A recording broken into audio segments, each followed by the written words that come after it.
Hello అండి, welcome to our channel. ఇవాళ వచ్చేసి మనము బోటి ఫ్రై ఎలా చేద్దామో చూద్దాం రండి. దానికోసం ఫస్ట్ బోటి తీసుకొని బాగా హాట్ వాటర్ పెట్టుకోవాలి. బాగా బబుల్స్ రావాలి, బాగా వేడిగా ఉండాలి వాటర్.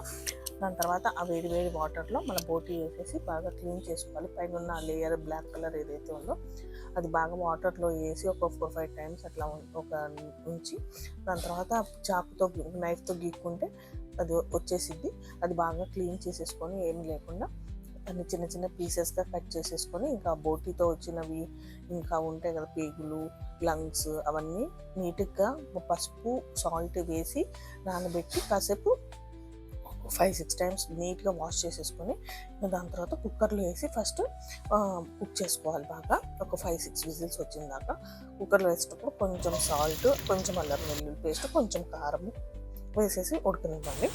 దాని తర్వాత ఒక ప్యాన్ తీసుకొని మనం ఫ్రై చేసుకుంటున్నాం కాబట్టి కర్రీ చేసుకోవట్లేదు, ఫ్రై చేసుకుంటున్నాం కాబట్టి ఒక ప్యాన్ తీసేసుకొని దాంట్లో ఆయిల్ వేసి ఆనియన్స్, పచ్చిమిర్చి వేసి బాగా ఫ్రై అవ్వనివ్వాలి.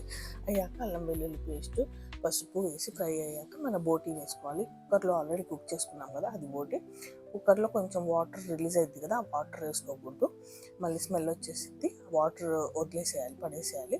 వేసి బాగా ఫ్రై అవ్వనివ్వాలి.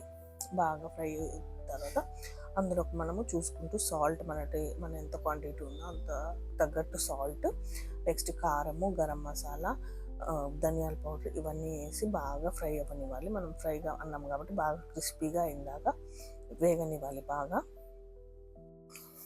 ఇలా చేసుకోండి, అసలు స్మెల్ రాదనమాట. ఇలా బాగా క్రిస్పీగా బాగా చూడండి ఎలా ఫ్రై అయిందో. దాని తర్వాత నేను ఇంకొంచెం దింపే ఒక 5 మినిట్స్ ముందు పచ్చిమిర్చి కూడా యాడ్ చేసుకున్నాను. అవి అయితే ఇంకా టేస్ట్ బాగుంటుందండి.